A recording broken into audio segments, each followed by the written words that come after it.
வணக்கம் நேயர்களே. இன்றைய நிஜம் நிகழ்ச்சியில கேரள மாநிலம் கொடுங்கலூர் பகவதி அம்மன் ஆலய பரணி திருவிழா பற்றி தான் பார்க்க போறோம். கேரள மாநிலத்தோட பிரதான திருவிழாக்கள்ல இதுவும் ஒண்ணு. நம்ம ஊர் திருவிழாக்கள் மாதிரி இல்ல. சிலம்பு கட்டி கையில கொடுவாள் ஏந்தி தலையில வெட்டிக்கிற விசித்திரமான திருவிழா. அது மட்டும் இல்லாம சாமி வந்து ஆளாதவங்களே இல்லைன்னு சொல்லலாம். அதிர்ச்சி ஊட்டக்கூடிய அந்த காட்சிகளை பார்க்க வாங்க நிகழ்ச்சிக்கு போகலாம். இது கேரள மாநிலம் திருச்சூரை அடுத்த கொடுங்காலூர் பகவதி அம்மன் ஆலய வளாகம். அனைவருமே சிவப்பு உடையில், அனைவருக்குமே இடுப்பில் வினோத வடிவிலான சலங்கை, தலைவிரி கோலமாக ஆண்களும் பெண்களும். காண்பவர் ஒவ்வொருவர் கையிலுமே கொடுவாள். கொடுவாள் ஒவ்வொன்றிலுமே கார் சிலம்பு கற்களை உள்ளடக்கும் முத்துக்கூடு.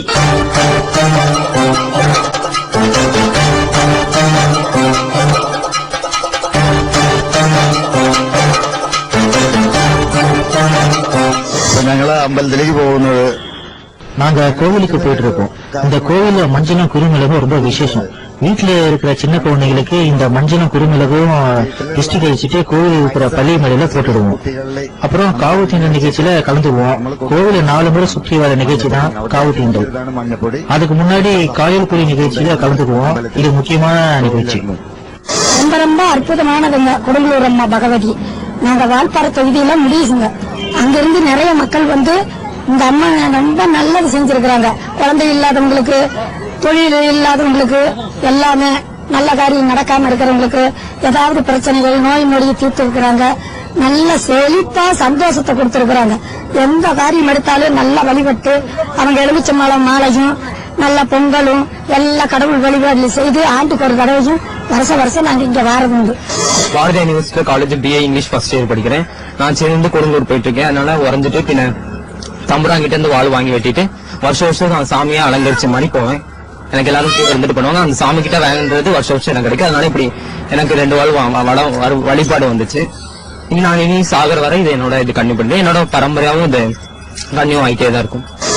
கொடு வாழைந்தாதவர்கள் கோலாட்ட குச்சி கொண்டு ஆடி பாடி மகிழ்கின்றனர்.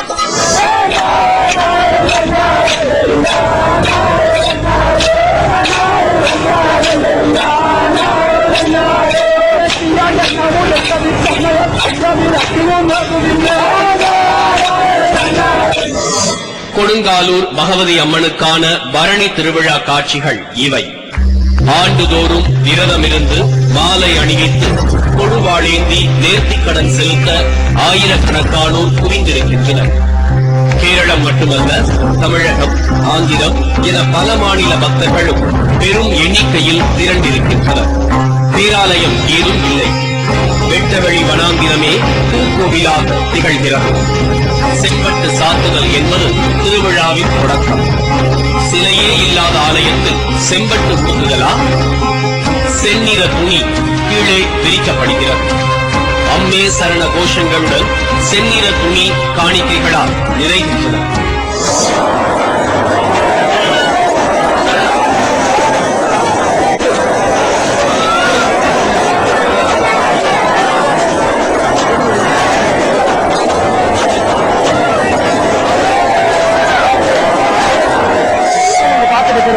அம்மனுக்கு செம்பட்டு காட்டுற ஒரு சம்பிரதாயம். இந்த இடத்துல தான் முன்னாடி அம்மனுக்கு கோடியை பலியா கொடுத்துருந்தாங்க. ஆனா 1954 அப்புறம் இதை தடைப்படுத்துறதுனால கோடிக்கு பதிலாக இப்ப இந்த சிவப்பு பட்டை அம்மனுக்கு காட்டுறத ஒரு சம்பிரதாயம் வச்சிருக்காங்க. இப்போது அனைவரது கவனமும் பல அடுக்கு விளக்கு கோபுரம் பக்கம் திரும்புகிறது. ஆலயங்களில் தீபாராதனைக்காக காத்திருப்பதை அறிந்திருக்கிறோம். இவர்கள் தீபாராதனைக்காக காத்திருக்கவில்லை. ஆலய விளக்கின் எண்ணெயை தடவிக்கொள்ளும் சம்பிரதாயத்துக்காக போட்டி போடுகின்றனர். பாட்டில்களில் கூட எண்ணெயை நிரப்பிக் கொள்கின்றனர். கொடுங்காலூர் பகவதி அம்மன் ஆலயத்து விளக்கு எண்ணெய் நோய் தீர்க்கும் சக்தி வாய்ந்தது என்கிறது ஐதீகம். ஆண்டுக்கு ஒரு தடவையும் இந்த அம்பாள் கிட்ட வந்து அந்த ரத்த குளத்துல முழுகி நாங்க வழிபட்டு அந்த காணிக்கல தெய்வத்துக்கு செல்ல கட்டி நாங்க பிரகாசமாக போயிட்டு இருக்கோங்க. இப்ப வந்து கொடுங்கலூர் அம்மா கிட்ட தான் போறோம். நாங்க ஒரு வருஷமும் சேர்த்துற காசுகளை கொண்டு வந்து அம்பாளுக்கு கொண்டா வந்து காணிக்கை செல்ல கட்டிட்டு எங்க மண்டையும் பொழிச்சு ரொம்ப அமக்கலமா நாங்க வருஷம் மகிழ்ச்சியாக்கி மக்களை நிறைய சேர்த்தாச்சுங்க. இதாங்க ரொம்ப ரொம்ப அற்புதங்களை செய்யறாங்க. விளக்கேற்றும் போது வீசி எறியப்படும் வாழைப்பழம் கைகளில் கிடைப்பது பெரும் பாக்கியம் என்பதற்காக எல்லோரது கைகளும் நீண்டு கொண்டே இருக்கின்றன. இது பள்ளிமேடு. அசுரனை யுத்தத்தில் வீழ்த்திய பகவதி அம்மனுக்கு ஏற்பட்ட காயத்தை பக்தர்கள் ஆற்றும் இடம். கொடுங்கல்லூர் அம்மன் இங்க வந்து எப்படி வந்துருச்சு? ஒரு காலத்துல துஷ்டனா இருந்த ஒரு தாரிய இந்த உலகத்தை முடிக்கிறதுக்காக வந்திருந்தாங்க. அப்போதான் பரமசிவனோட திருக்கண் இல்ல, திருக்கண், மூணாம் கண் திருக்கண், அந்த இடத்துல இருந்து கொடுங்கல்லூர் அம்மா அப்படியே உற்பத்தி ஆயிடுச்சு, ஜென்னு கொண்டுருச்சு. தேங்காய், பழம் என நேர்த்தி பொருட்களை எரிந்துவிட்டு போனால் அம்மனின் காயம் ஆறுகிறது. எனக்கு சாமி வந்து இன்னைக்கு எத்தனையோ வருடம் ஆயிடுச்சுங்க. வெட்டு தெளிச்சு 9 வருஷம் ஆயிடுச்சுங்க. வருஷத்துக்கு ஒரு தரம் அந்த அம்மாவுக்கு என்னால முடிஞ்ச ஒரு காணிக்கையை கொடுத்து இந்த மண்டைய ஏதோ ஒரு வெட்டு தெளிச்சு ஒரு பிளேடுக்குன்னா கூட நம்ம மருத்துவம் பாப்போங்க. ஆனா இந்த காயத்துக்கு எந்த மருந்தும் தேவையில்லைங்க. அந்த மஞ்சள் பொடி தாங்க உபயோகமானது. கட்டுப்படுத்த இயலாத அல்லாடியபடியே ஒவ்வொருவராக நகர்கின்றனர். கொடுவாளுக்கு வேலை கொடுக்கும் வெளிச்சப்பாடு நிகழ்வு நெருங்குகிறது. இடைவேளைக்கு பிறகு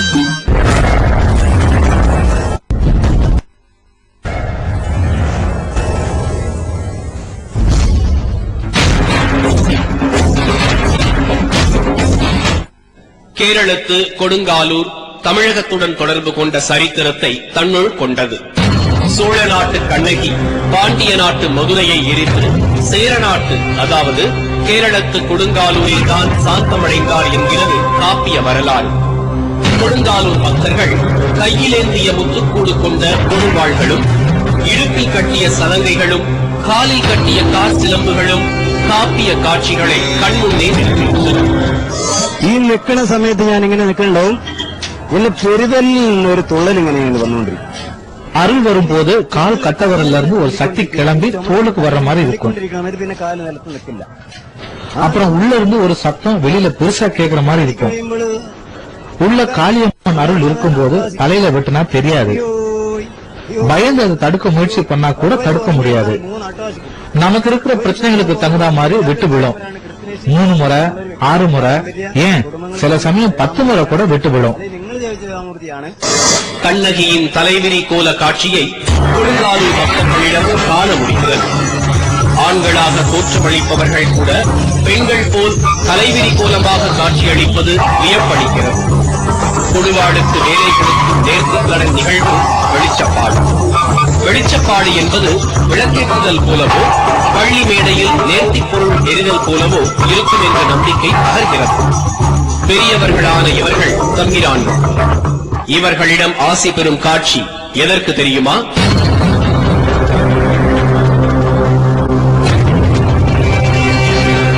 பகவதி எங்களுக்கு இந்த வெட்டு தெளிக்கிறதுனால எங்களுக்கு எந்த சுயநலமும் இல்லை, எந்த பாதிப்பும் இல்லை. ஆனா பாதிப்பு இல்லை, எங்களுக்கு நல்லா இருக்குது. ஆனா தம்புரான் அந்த மஞ்சள் எங்களுக்கு தம்புரான் அவர் வைக்கிறது இல்ல, ஆனா எங்களுக்குள்ள வச்சு விட்டுறாரு. எங்களுக்கு வச்சாலுமே அந்த குறிப்பிட்ட டைம் இந்த 7 நாள் எங்களுக்குள்ள இந்த காயம் ஆறு எங்களுக்கு நல்ல விதமா நான் சோத்து கொடுக்குது, கைகள் நல்ல சோத்து கொடுக்குது. எனக்கு ஈரம் பறிஞ்ச நாள்ல இருந்து தம்புரானை பாக்குறேன். இதே மாதிரி பார்த்துட்டு தம்புரான் கிட்ட ஆசீர்வாதம் வாங்கிட்டு போவேன். கோயிலுக்கு 5 வயசு 3 வயசுல எனக்கு சாமி அனுப்பிச்சுன்னு சொன்னாங்க எங்க வீட்டுல. வெயில் மறைஞ்சு விளக்குகள் ஏற்றப்பட்டதுக்கு அப்புறம் கூட இந்த பக்தர்களுடைய உக்கிரம் கொஞ்சம் கூட குறைஞ்ச மாதிரி இல்ல. ஆக்ரோஷமான ஆட்டம் தான் அம்மன் அருள் இவங்களுக்குள்ள வந்ததுக்கான அடையாளம் இங்க நம்பப்படுது.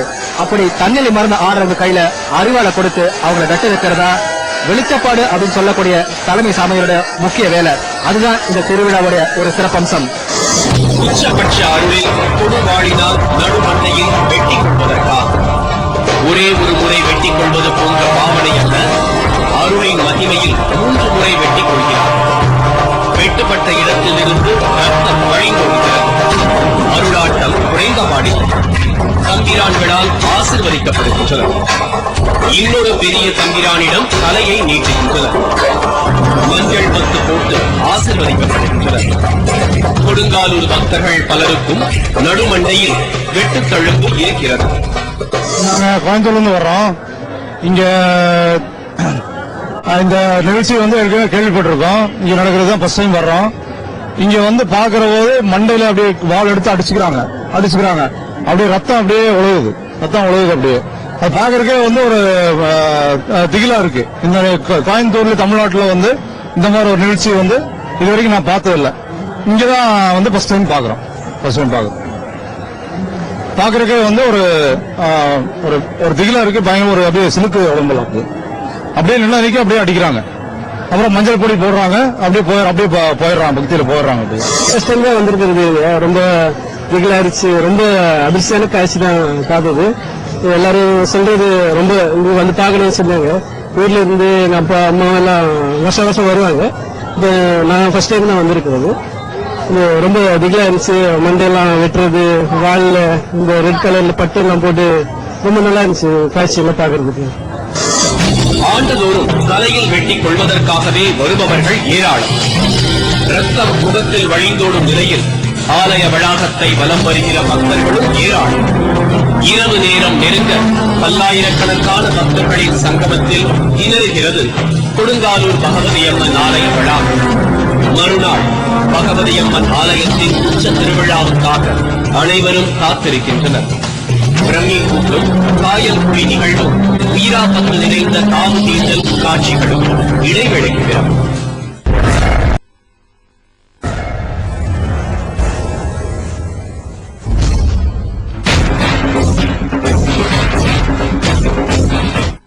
கொடுங்காலூர் பகவதி அம்மன் ஆலயத்தையொட்டிய அரபிக்கடல், கடல் பரப்பிலும் மணற் பரப்பிலும் நீராடும் பக்தர்கள் நிறைந்திருக்கின்றனர்.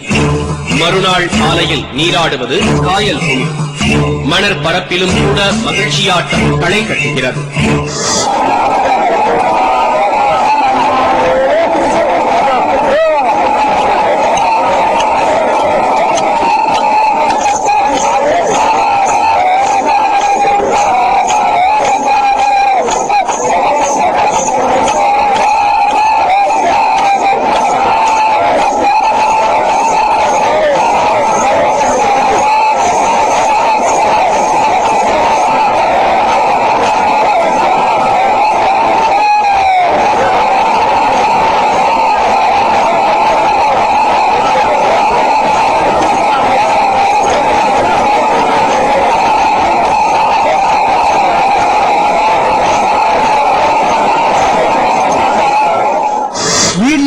கோயிலுக்கு வரும்போது குளிச்சுதான் வரணும். குளிக்காம யாரும் கேரளாவில் கோயிலுக்கு வரமாட்டான். குளிச்சுதான் கண்டிப்பா வந்துதான் ஆகணும், குளிச்சுதான் ஆகணும். அப்ப கோயில்ல வந்து சாமி கும்பிட்டு அதுக்கப்புறம் தான் காயல்ல வர்றது. இது ஒரு சடங்கு. இந்த டிவோட்டிஸோட ஒரு சடங்கு தான் இது. அந்த காயல்ல இந்த காரைன்னு சொல்லி இந்த இடத்துல பேரு. அந்த காரை கடல் தீரத்துல வந்துதான் காயல்ல வந்து நாங்க குளிப்பாடுறது. அது ஆண்களும் பெண்களும் லட்சக்கணக்கில் மக்கள் இங்க வந்து குளிப்பாடுறது. கோயில்ல போய் அப்புறம் இங்க வந்து குளிச்சாதான் எங்களுக்கு ஆறுதலா இருக்கும். அதுமில்ல இங்க ஒரு ஐதீகம் வேற இருக்குது.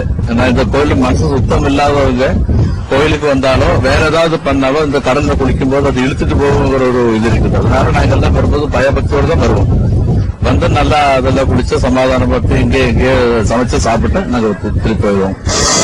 நீராடும் இடத்திலும் தலைவிரி மூலமாக அருளாடுகின்றனர். கொடுவாழேந்தி தலையை சுழற்றி சுழற்றி மிரட்டலான ஆட்டம்.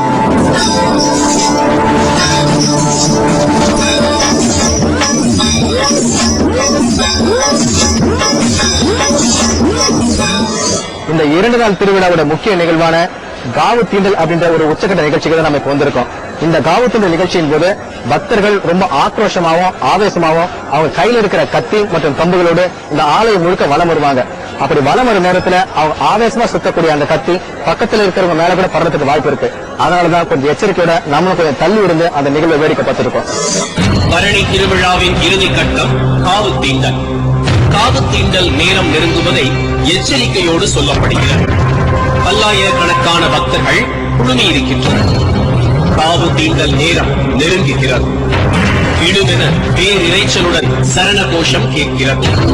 முந்தியடித்துக் கொண்டு நிற்கும் கூட்டத்தில் இருந்து திடீரென ஒருவரின் ஒருவராக கோலாட்ட குச்சிகளை ஏந்தி ஓடுகின்றனர். குச்சிகளை கூட்டத்தை நோக்கி வீசி எறிகின்றனர்.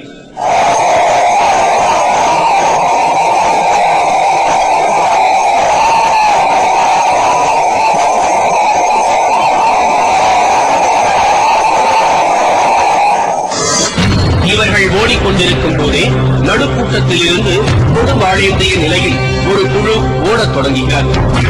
அறிவாள் பதம் பார்த்தாலும் கேட்பார் யாருமில்லா பதற்றத்துடன் பக்தர்கள் பிரமிக்கின்றனர்.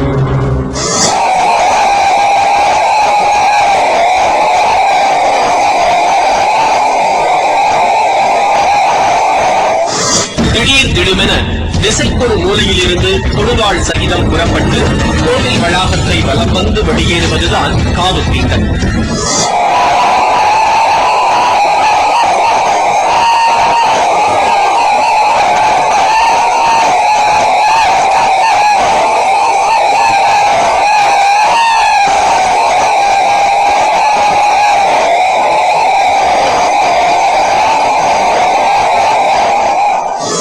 தமிழ் காப்பிய நாயகி கண்ணகி சாந்தமடைந்த கொடுங்காலூரில் கோபாவேச தலைவிரி கோலத்துடன் பல்லாயிரக்கணக்கில் ஆண்டுதோறும் குவிகின்றனர். வீராபத்து நிறைந்த நேர்த்திக்கடனை நிறைவு செய்த நிம்மதியோடு அடுத்த பரணி திருவிழாவுக்கு காத்திருக்கின்றனர் கொடுங்காலூர் பகவதியின் பக்தர்கள். என்ன நேயர்களே, திருவிழாவோட காட்சிகள் நிஜமாவே பிரமிப்பூட்டக்கூடியதா இருந்தது இல்லையா? கொடுங்கலூர் பகவதி அம்மன் ஆலயத்தோட பரணி திருவிழாவோட இறுதி கட்டமான காவு தீண்டல் நிஜமாவே அச்சுறுத்தக்கூடியதா இருந்தது. தலையை வெட்டிக்கிறதும் ரத்தம் சிந்தி நேர்த்திக்கடன் செலுத்துறதும் பக்தியோட உச்சம்னே சொல்லலாம். சரி நேயர்களே, மற்றும் நிஜம் நிகழ்ச்சி சந்திக்கலாம். நன்றி, வணக்கம்.